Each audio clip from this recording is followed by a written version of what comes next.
Hi, I'm John Nerrell, and welcome to the Mid-Career GPS podcast. If you're feeling stuck in your career and overwhelmed by what steps to take, I can help you. As an executive and career transition coach, I help my clients prepare, position, and promote who they are and what they do to show up and find a job they love or love the job they have. It's time to start building your mid-career GPS. So let's get started.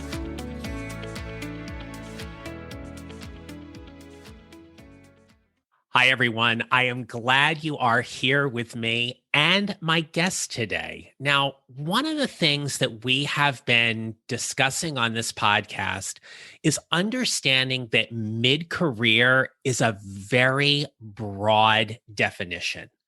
And so you are identifying yourself as a mid-career professional because of specifically where you are at in your career, be it defined by either age and or experience. And one of the many things I love about interviewing people who are navigating their mid-career journey and building this mid-career GPS for themselves is talking to people who are at various stages of mid-career. Their experiences are vast, bold, and insightful. And that's why I believe it is important to interview people on this podcast who can share something valuable to you and help you navigate those turns and detours, as well as the times when you are accelerating as you navigate through your mid-career GPS. Now, my guest today is someone who I have had the pleasure of knowing for a few years because we connected due to the power of LinkedIn. And over time, she and I have grown our professional relationship. So I want you to get to know Joan Smith. As a midlife career changer, Joan took a leap of faith and returned to school to pursue a master's in human resource management while working full-time and caregiving. Joan managed to juggle these roles in addition to engaging in the HR space while being an active member of 2 professional associations. During her graduate studies, Joan was nominated to the National Society of Leadership and Success, the nation's largest leadership society, and graduated with honors. And today, Joan serves as a senior program analyst. As an active public speaker, Joan has spoken on such topics as career transitioning, reinventing yourself, and earlier this year, Joan spoke on a virtual panel on ageism in the career space. Please welcome Joan Smith to the podcast. Hi, Joan. Hello. Thank you so much for that amazing and introduction. I'm really looking forward to this, and thank you. It's just a privilege and an honor to be here today. Thank you so much. You are most welcome. And as I shared with you before we started recording, you were one of those people who I absolutely wanted to have an opportunity to talk to, just in part of how you and I have gotten to know each other a little bit over the years and seeing you navigate this particular portion of your mid-career journey.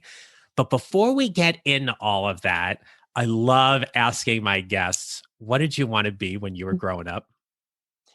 I think for me, I wanted to be a teacher, and probably one of the reasons why is because my parents were school teachers. My mother started before my parents got married, and they taught what would be equivalent to middle school now, but also had aunts and uncles that were teachers. So I think I wanted to pursue teaching.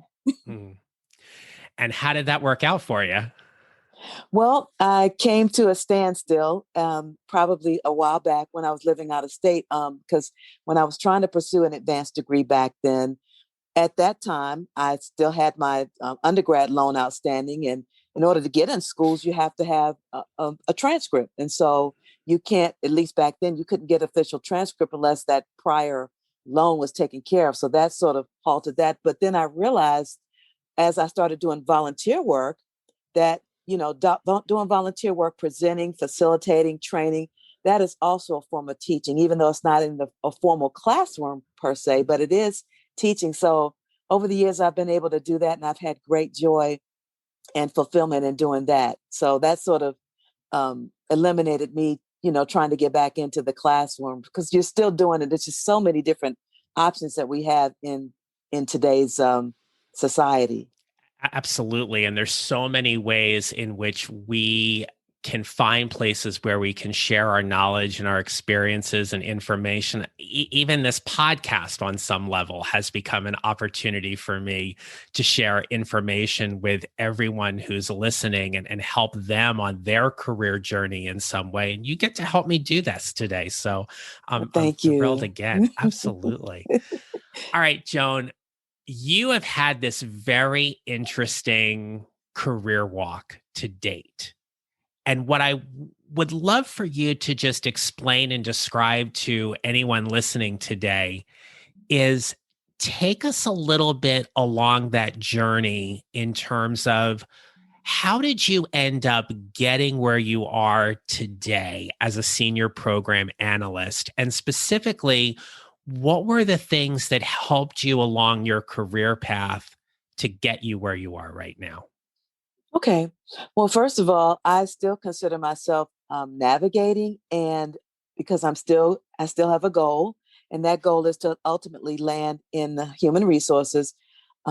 Prior to that, prior to landing my current role, for about 15 years, I had been in local government. I worked in two local government jurisdictions. For 11 years, I did what they call public assistance eligibility work. And although I love the people part of it, it is a lot of in-person, back-to-back interviews, a lot of processing federal and local programs like Medicaid, cash assistance programs, what people call food stamps, but the name is really called SNAP. And Mhm. so that can get kind of tiring, because you are dealing with not just the person's eligibility as far as those needs, but you're also dealing with unemployment, housing. So you're working with a lot of social workers. And after a while, I kind of got burned out. And then I was able in another government agency, a local agency, to do a lateral transfer to an administrative assistant role. Stayed in that for about 4.5 years. And that was very good because that got me closer. I was working in the main office, so I was able to take advantage of a lot of training. I was able to get in an HR cohort, which opened up my eyes to different facets of human resources. That was really good. I was able to network and speak to people in HR about their journey, and also do a couple of informational interviews while I was there. And then about this time last year, the end of February, I decided to leave that space, because I wanted to, uh, be more challenged. So in leaving, I was out of work for about 6.5 months. And in between that, I was doing some intense caregiving for an immediate family member that had an injury. And so I was caregiving for most of the 6.5 months. And the way I got to where I am now, a friend of mine from one of the last government agency that I was with, had told me about the opportunity. Actually, it started in 2019 in the fall. We met for lunch one weekend, and she helped me revamp my resume, because this is a totally different industry, totally different space, totally different culture. And once the resume was revamped, I started getting hits, if you will, Mhm. probably in mid June of 2020. And that led to several different interviews. Of course, we're in COVID at this point. And long story short, after going through all the clearances and things like that, I got an offer to start where I'm at now, in mid-September. So I've been where I'm at now for about 5 months. So Okay. the key to getting to where I am now was networking, and this coworker really went the extra mile with the resume, with the tips on what I needed to know for the interviews, as far as different questions that they were going to ask. She really kind of stayed with me. So I really have to give a hats off to this particular individual for really sticking with me from A to Z on the process. Well, that's like, you're blessed to have someone like that in your network, and it also speaks volumes about how much networking can do for people who are active job seekers. So just a couple of things to go back and what you talked about. So the first thing was lunch. Like I remember days I used to go out to lunch with people. Looking forward to that again, hopefully Yes. soon, right? But to Yes. clarify, when you were caregiving for your family member, were you employed full time at that point? No, I was not. I left where I was at the last local government job in late November of 2020. Okay. And then, but maybe 2 or 3 days later, they got injured, and so the caregiving was really almost round the clock because I was dealing with physical therapists, I was dealing with occupational therapists, Mhm. nurses coming in, and sometimes they came in all on the same day. So it was kind of tough, because I was having to navigate the job search maybe at like late at nights or Mhm. early in the morning. And I was having to balance, going, run errands, cleaning up, those type of things. So, no, I was not working, but I was still trying to, once the relative improved, then I was, as far as them being able to do things on their own, then I was able to dedicate more time into the job search. So I want to stay on this for a moment because Sure. for anybody who is currently not employed that is listening to this, and there can be a variety of circumstances in which causes that kind of unemployment, right? It could be taking care of a family member. It could be being laid off due to COVID or a company restructuring. What did you find to be most helpful when you went in to interview for jobs in really kind of talking about or explaining what that quote unquote gap was Okay. in terms of your work history? That's a very good question. And I'm glad you asked that because, it can be a difficult question to navigate because it is going to come up. And I was expecting it. The good thing in my situation is when I said the caregiving, it was understood. I didn't get any pushback. I didn't get any pressure. No one sweated me down, so to speak, and asked for any details. I'm sharing it here because I want to be open as far as Mhm. those details, as far as, how I had to navigate. And, this was my first time. I mean, I've been caregiving for a while, but be thrust into it more on the intense level. That was a challenge. I'm not going to, lie here. But once they heard the caregiving, it moved on. And of course, it came up again because once I got an offer, I had to do the paperwork from the contracting side and then from the other side. So they do ask those questions, and then someone else may come back on another side and re-interview you. So I probably had to address that question about maybe 3 times before I actually started the current role. Thank you for sharing that. And what I loved about how you described that was, and this will ring a bell for a lot of you when we talk about what it means to show up. But it is one of those 6 strategies about owning where you are. Where here's the situation. I was taking care of a family member. I needed to take some time off. I'm ready to get back to work. Oftentimes, we can really get in our own heads about how our story is going to be perceived by somebody else. And what we have control over is how well we tell that story. And to own that, I took time off to care for a family member. COVID happened and the company laid people off, or we went through a restructuring and I didn't land on the side that kept got a job.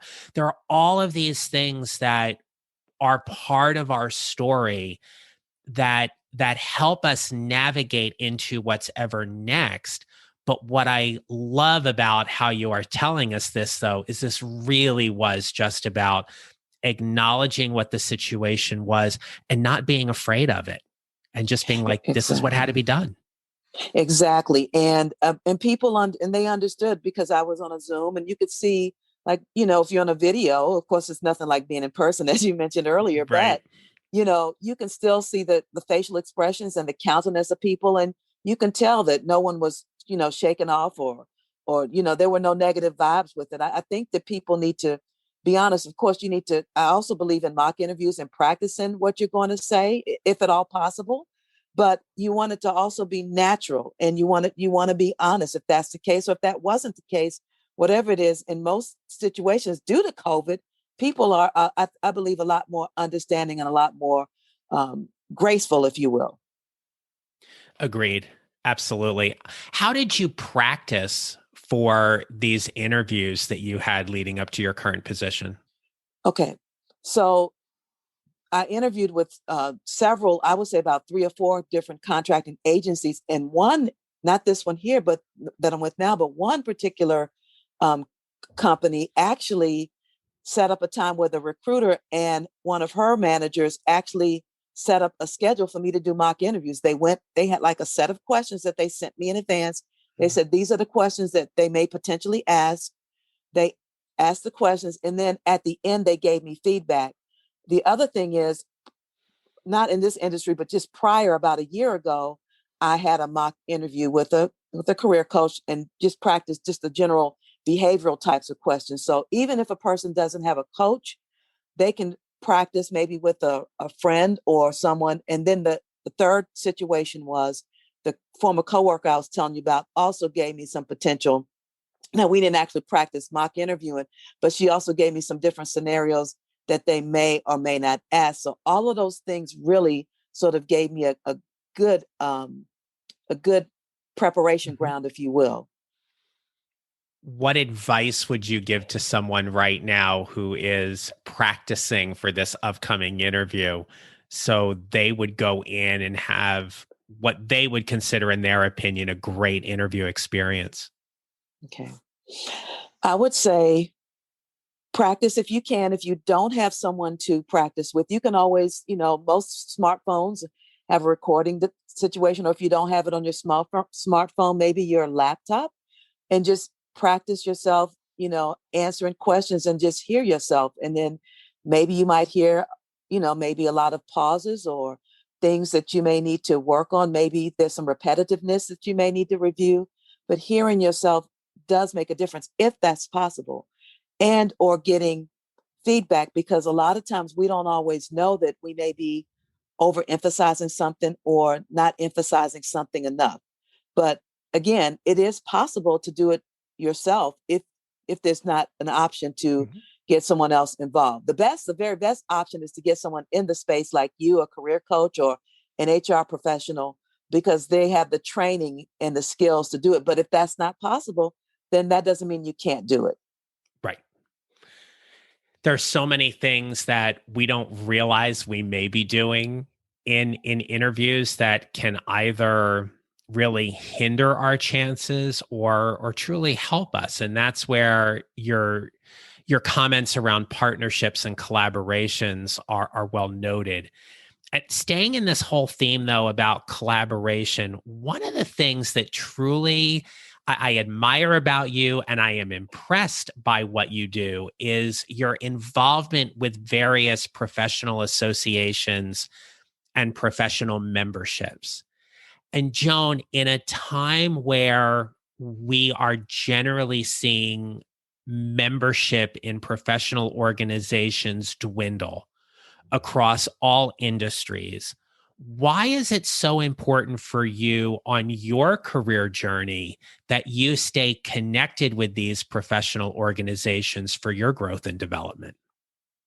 Well, I have a just something within me. I want to be around people that two things. People that I am ascribing or aspiring to be like as far as professionally, and I want to be around or associated with people that are better than me. And that cannot happen within myself or within Mm. maybe, coworkers that are in a space that they aren't, they might be satisfied where they are. And I'm just not. I'm ready to move forward. I'm ready for more of a challenge. I'm ready to use the skills and abilities that I had prior to grad school, but especially since I took that leap and returned to grad school to get that advanced degree. And so being in the professional associations, and a lot of them have, some of them call them special interest groups or SIG, some of them call them they have other names for them, like community of practices. But being in those spaces, you get exposed to things that you would not otherwise get, even though they're on LinkedIn, but then again, they aren't. And so, like you said, the virtual space has some, I won't say to put a damper, but it is a different flavor and culture, if you will. But these professional associations and organizations are still making it happen. They're still doing a lot of the same things they were doing when they were live. And so I think it's important.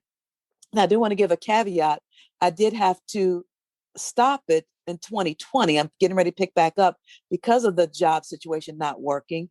And so But prior to that, I was involved with two major ones, and not only on the national level, but the local chapters as well. And it really makes a difference because you're putting yourself in front of people. And a lot of times they'll have introductions if you're looking for work, and people on the other side that are looking to hire. You can give your elevator pitch, and let them know without dragging things out what you're trying to do, where you're trying to go.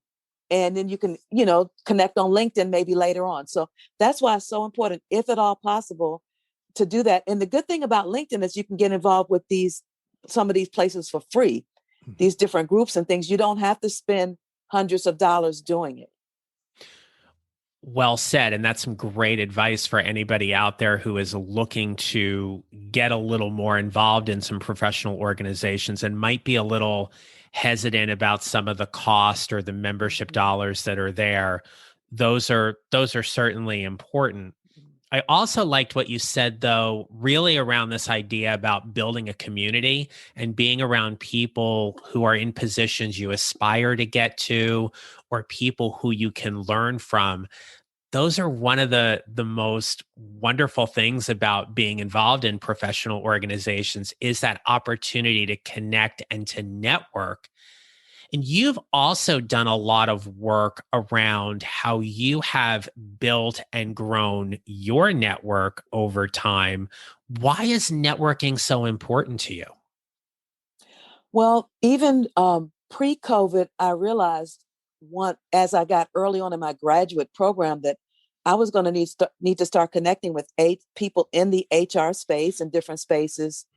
And the major way to do that was LinkedIn. So what I would do, I would try to balance my schoolwork and homework with time on LinkedIn. And the thing that really helped, because initially for the first few months of school, couple of months, I did not have the school on there. I said, okay, I'll probably wait till I graduate. But no, that was a mistake. And I realized from one person in it that was a leader of a group, they said, oh, the reason why we didn't let you in this group after I sought the feedback was because we didn't know you were in school because you didn't have it on your profile. I'm like, okay, let me go on and put it on my profile. So once I did that, then that started opening up doors for me to get connected, because people start seeing, okay, this person's trying to make themselves marketable. They're trying to make themselves credible. They're really serious. And so that started opening up doors. And once you get the quote 500, I hear a lot of people, I'm just going to get to the 500 and stop. No, you need to keep going. And you need to have people that are in related fields. Like, let's say for me, people that are MBAs, or people that are actually coaches such as yourself. Maybe they're not HR or career coaches, but maybe they're life coaches or business coaches. So you need to have people in related industries, because it's so important. You just never know when that next opportunity, it could be a training opportunity. I've had cases where a couple of people had links to free training opportunities. And there's no way I would have gotten that without connecting with these people on LinkedIn. People love to help. They love to share their story. They love to share their journey. And LinkedIn is by far, to me, the best way. So I continue to try to do that, and then check in with people, not just make it a one and done, but how are you doing? If there's any way I can support you, here's an article that might speak to you, or encourage you in your industry and what you're doing. I noticed that you're an executive coach, and this just came out in the Harvard Business Review, those type of things. And people in the voice feature too, they really appreciate that voice with that face. I mean, it helps. It helps. I am so glad you brought that up, because until you said that, I forgot about it. And we have to just pause for a minute. So Joan is so good at using the voice message on the LinkedIn app on your smartphone. And I know when I get a voice message from Joan, I'm like, I light up and I'm like, oh, what did she have to say, kind of thing. Because there's a lot of stuff you can say in 60 seconds that you couldn't necessarily text or type all That's of true. that there. So for anybody out there who has not ever used the voice feature on your LinkedIn app, your challenge within the next 24 hours is to send someone in your network a message using the voice feature, and guaranteed you are never going to stop using it because it is so much fun to use. And I want to thank you for bringing that up. So, and I'm going to do the same. There's a couple people I need to reach out to today that I'm going to send them a voice Yes. message. So that is all good there. So that's great. Thanks for bringing that up. Thank you. It's fun too. Yeah, it is. We can't really even begin. We're gonna start wrapping up in a few minutes though, but we still have some time. I want you to share with us a little bit about your passion for human resources and why that is a destination point on your GPS, and to why being an HR professional is so important to you. Two things. A while back, I would say, over 10 years ago, prior to that, I would, when I lived in another state, I was a state employee, and I would go down at that time. The jobs were in a particular area, and I would go down and look. And sometimes people see you doing things, they would ask you for advice. Or I found maybe former coworkers coming to me for different advice on how do I navigate this interview, or how do I um, document my accomplishments, things like that. I'm coming up on my performance review, things like that. And so I would just do that. And even recently, I tried to help a couple of people about 2 or 3 months ago navigate into the current space that I'm in. They asked me to look at their resume. If I saw opportunities in other departments, I would forward that information to them. So I've been doing that for a long time. The thing that sort of moved the needle forward, if you will, was when I was working about maybe 9 years ago, so in a local government agency, a coworker in another division, but we would talk because we were in Toastmasters together. Mm-hmm. She went back to school. The thing with her was she was working in her role at that time part-time. So, and she was in an asynchronous program. She went back and she was a double major. She got an MBA and a master's in human resource management. And she was always telling me, you need to go and get your degree. So I sat on it for some years. And then finally, I would say in 2013, I started researching.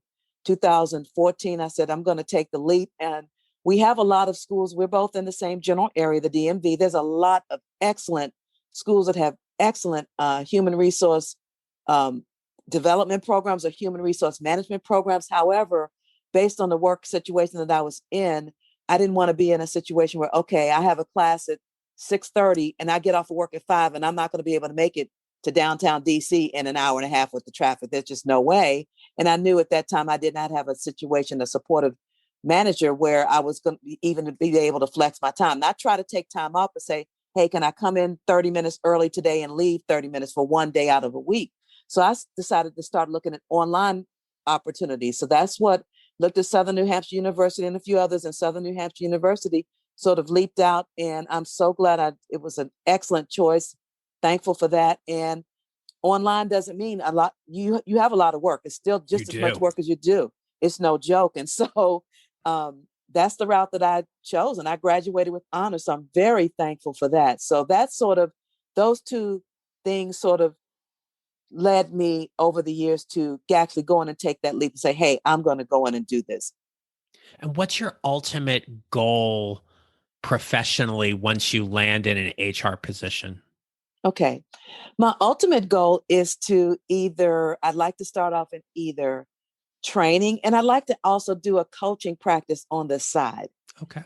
Coaching, like partnering with people, not telling them what to do, but sort of guiding them to their next, as you say, where they want to show up at. And so that's something that I'd like to do initially on the side. But as far as HR directly, I'd like to start off maybe in training or recruiting and just move from there. So I'd like to start in a mid-level role because I have a lot of transferable skills from these other positions and opportunities that can certainly go over to HR with no problem at all. Right. And to move into that kind of training or talent management space, it really brings us back to how this conversation started about your desire to be an educator and to still have that capacity to teach, to train, to mentor, to guide, to educate, but just in a different capacity as opposed to not necessarily being a classroom teacher, but more in that kind of corporate setting to really share that kind of information and knowledge within the organization. Yes. Yes, Yeah, certainly. absolutely. Well, Joan, we have covered a tremendous amount today. And again, thank you so much for your time. But as we wrap up, what advice would you give someone who is struggling a little bit on their mid career journey to help them, if you will, get back on track or get back on the road and be navigating as best as they can toward what their goals are? What advice would you give for them today? Okay. I would say, um, if possible, and some of these things aren't easy, try to be patient because it is a journey. I've been at this for a few years and it's still a journey. I'm still navigating, I'm still pivoting. Perseverance, keeping yourself encouraged. And I cannot stress enough LinkedIn to start with, because you're going to see a lot of positivity, you're going to see a lot of encouragement to keep you motivated. And the other thing I would say is if, start connecting with people in your industry or the industry to where you want to go. That's what I've done. If you can, another thing, once you establish a relationship, you don't want to go in for a hard ask. Well, I need a job. No, you don't want to come off as a desperado, but you want to maybe ask people for 15-minute informational interviews. People, if you say an hour, that's going to shut them down. 30 minutes, Sure. that's going to shut them down. 15 minutes, people will love that because they like it. They want to share their knowledge. They want to share their journey. And it could be that one thing. I've talked to I know we just got into March, but last month I talked about 3 people and out in this very similar or identical industry. And I learned something different, and you'll learn a different way. It could be that one thing that they say that can change the whole trajectory. So I would say, just connect with one person, maybe go with one a week, start small. Don't try to overwhelm yourself, and you would be surprised of how helpful people are. I could not agree with you more on that because you and I can attest to this that LinkedIn at times can get a little overwhelming. But Yes. backing off from that and building those relationships one person at a time, pulling people very intentionally into your network is a great way to grow it. So you look at your network as a group of people who you really feel connected with and purposeful with, that you not only can help and serve them, but vice versa along and navigating this career journey we're all on. So great advice. Thank you for that. Thank you. Thank you so much. So Joan, where can people, or what's the best way for people to connect with you and follow up with you if they want to stay in touch? I would say LinkedIn is the best way. I use my initial, Joan C. Smith. Now, there are a few of us out there, but for me, I am listed in the Washington, D.C. area. And also, I'm sure I'm listed in the Washington, D.C. area, and you can see my picture. I'm sure that's going to be posted and you can watch the picture. So I always have my picture up, Yeah. and I will connect, and I am very responsive and very active on LinkedIn. So I look forward to answering any questions or anything, any help that people or someone has. I'll be more than delighted, more than honored to lend a helping hand wherever I can. And I will make sure that the link to your LinkedIn profile is in the show notes. So wherever people are listening to this, just go to the show notes, click on that hyperlink, and it will take you right to Joan's profile, and you can connect with her there. And yes, she will absolutely respond. She's so good at that, I assure you. Probably even send you a voice message at some point. So it's all good. My friend Joan, thank you so very much for spending a few minutes with me today and really opening up and sharing your career story. I know you inspired and motivated a lot of people because of this. And I'm just so grateful we've connected. So thanks so much. Thank you. Thanks for having me. Thank you for all that you do as well. My pleasure. And everyone, be safe, take care of yourself, be kind to each other. And I will see you really soon with another episode. Until next time, take care and be well. Thank you. If you enjoyed today's show and don't want to miss an episode, subscribe on Apple Podcasts or wherever you usually listen. If you haven't already, I'd appreciate it if you would leave me a rating and review to let me know what you think to help others find this podcast and continue to bring you relevant and useful content to help you navigate what's next for your career. And if you're ready to create your mid-career GPS and get rid of the overwhelm so you can find the job you'll love or love the job you have, visit my website at johnneral.com for more information about joining my private Facebook group and scheduling a free consult with me so we can start building your mid-career GPS together. Don't forget to connect with me on LinkedIn and follow me on social at Joan Neral Coaching. I'll see you next time.